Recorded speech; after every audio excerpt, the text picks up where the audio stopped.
Hello everybody and welcome back to Red Eagle Politics. Make sure to like this video down below and subscribe to the channel if you are new. And I could not come to you guys with better news. Yesterday's news was pretty good, I would have to say, but I think today's news may actually end up topping that. And all I have to say is Terry McAuliffe, you do not want to be this guy right now. And if he actually pulls this thing off, I will actually say that he is a miracle worker. He really would be. But you look at this election, new poll out of Echelon Insights. Echelon Insights technically aligned with the Republicans, although they historically have overestimated the Democrats more than not. And right now they are showing that Glenn Youngkin, he's almost at 50% now. He's at 49%.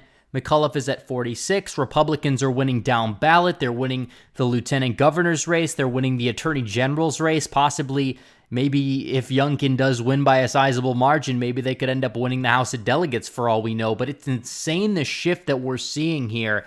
And it's such a white pill. The optimism is just rising so high at the perfect time. Republicans have the energy factor. They're doing well, and it's not just this poll. More polls that we've seen come out over the past, even since I made my last video, the past, I guess you would say, 20 hours or so. Richard Barris, very accurate in 2020 in Florida, Pennsylvania, etc. Now he is showing that Youngkin is up by 3. A new Trafalgar poll came out. Trafalgar, a little bit spottier in the South, but fairly accurate in the Midwest. Youngkin +3. Echelon Insights, Youngkin +3. Mark Penn, Youngkin +2. Washington Post, which has a ridiculous Democrat bias, it shows McAuliffe up by 1. This same pollster had McAuliffe up by 11 when he won by 2 in 2013. And polls in Virginia typically have this tendency to underestimate the party that has the energy factor, to underestimate the party that is out of power. And right now we are seeing this potentially unfold. Fox, as I covered in my last video, Youngkin up by 8. That I think is a little bit ridiculous. If that happens, that would be just a massive, massive shift. But I don't think we'll see that. But could Youngkin +3 happen? Absolutely. I would much rather be Glenn Youngkin than Terry McAuliffe right now. And looking at Predict It, which is the betting odds, Youngkin was in the 20s for much of the election cycle up until about a week ago. Then he went up in the 30s. Now, as it sits right here, Youngkin, he's essentially in dead heat. He was ahead about 10-20 minutes ago. Now people are buying the dead cat bounce for McAuliffe. But either way, Predict It's not the most predictive manner. Obviously, people that engage in political gambling, not always the best and brightest, but what you see is a massive surge for Glenn Youngkin. It's very possible that going into election night when the polls close, Glenn Youngkin may actually be in the lead. And we're seeing this, and McAuliffe is getting super desperate as we speak. You look at the early vote, there's only one more day of early vote left. Currently, they're not even to 900,000. Even if they hit 1 million, it's not going to be enough. It's not going to be enough at all, because you're probably going to have at least 1 million people that are going to be voting on election day.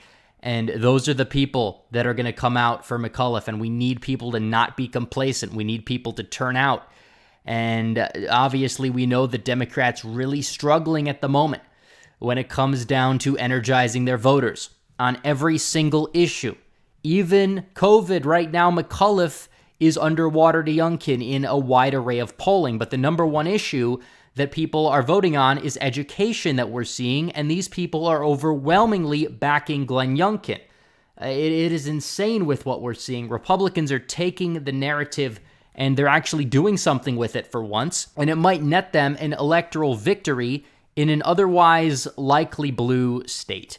And we're seeing this unfold. They're not running on the traditional Republican platform of generic fiscal responsibility. They're actually not shying away from cultural issues that matter to people in the suburbs, and it's paying off. It's paying off for a wide array of demographics. I mean, the Barris poll had Youngkin winning Hispanic voters outright. I don't know if that's going to happen, but could he crack 40%? Absolutely. And that's a massive wake-up call, because that means the margins in Fairfax are going to be narrowed. If he's going to be doing better on the issue of education, he'll be doing much better in Loudoun County. And I'll drop my final prediction the day before the election. But what we're seeing is a massive energy shift, so much so to the point where the McAuliffe campaign is getting so desperate they are now launching anti-Youngkin psyops that are so ridiculous. Everybody remembers the Tiki torches that were used at the Charlottesville incident that happened back in 2017. Democrats are still driving home that narrative, trying to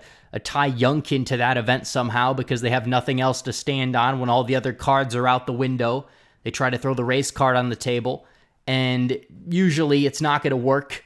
Most of the time it does not work, especially if that's your last card that you have to play. And right now, this is the narrative that the McAuliffe campaign is driving home. So you look at this picture, it's in front of a Youngkin bus, actually, and you see these 5 individuals in the rain wearing the same outfits. They look like they took those clothes right out of the bag when it comes to the shirts, and they're just holding these tiki torches up, wearing these hats, and apparently they're trying to say that these are Youngkin people and they're white supremacists. Only problem is the guy on the left, they're so lazy they can't even coordinate that properly. I mean, the guy on the left is a black guy. Yeah, wow, these are the white supremacists. This is the alt-right, isn't it? And they're coming out for Glenn Youngkin, which is just so ridiculous. But what we do know is that when there is not enough drama, when the supply of actual white supremacy does not really meet what the demand of the Democrat establishment is, they have to create it. And this is fake. And we know it's fake now because some of these people were actually exposed for working for the Young Virginia Democrats and the McAuliffe campaign. A lot of these people have gone private on social media now. Multiple individuals. One of the woman that's involved and one of the guys that's involved. We don't know who the other 3 are, but it's pretty obvious that these people were working for either the McAuliffe campaign or that they are Democrat operatives. So McAuliffe is getting so desperate that he's decided to act like Jussie Smollett in order to win. This is not a campaign that's doing very well. Campaigns that are doing fairly well don't act like this. They don't act like this.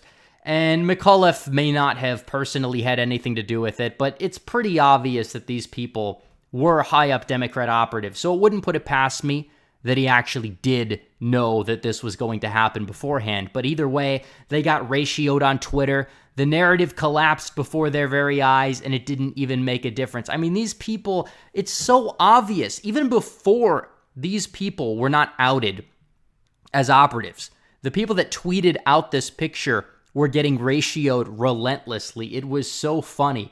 And now we know exactly who these people are. And this is only going to make Terry McAuliffe look like even more of a scumbag than he really is. Because already he had that reputation. He had that reputation of being that insider politician who plays dirty politics. Compare that to Glenn Youngkin, who is somebody who's an outsider businessman who's focusing on the issues. He is fairly conservative. He's not running away from what he actually believes, but he's running a campaign that can appeal to a wide array of Virginians. McAuliffe is out here acting like he's going to win. Now he knows that he's going to probably lose at this point. I mean, it is possible that, yeah, he does end up winning. I mean, the polls are neck and neck. There could be a polling error, but still Youngkin's up in 538 and RCP, and the betting odds he might even be leading in. But what we do know is that he's desperate, and this is what he decides to do. It's just a laughing stock. Nobody is going to take this seriously to begin with, even if it was a thing. Now that it is, now that this is what McAuliffe is doing to try to get back in the game, it's laughable. What is he going to come out and say? Oh yeah, they were Democrat operatives, but it's okay because it's starting a conversation, right? It's indicative of a much larger problem, even though it's not, because these people don't exist in real life anyways.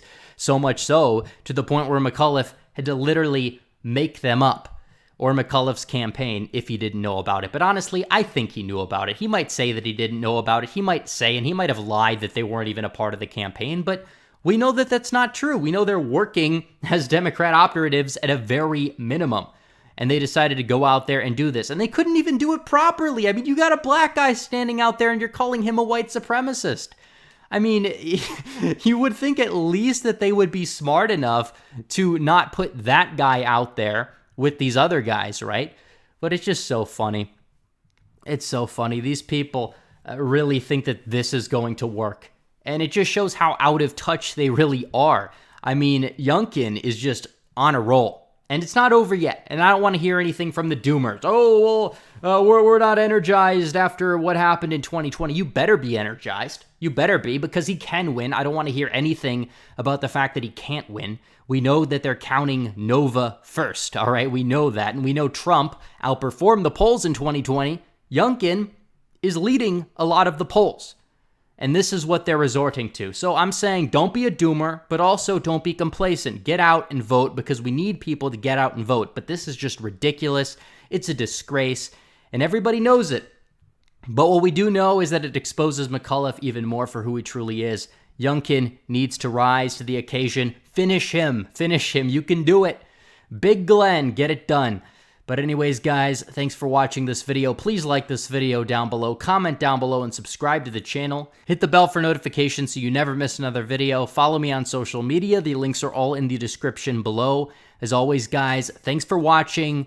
Go Youngkin, Red Eagle, out.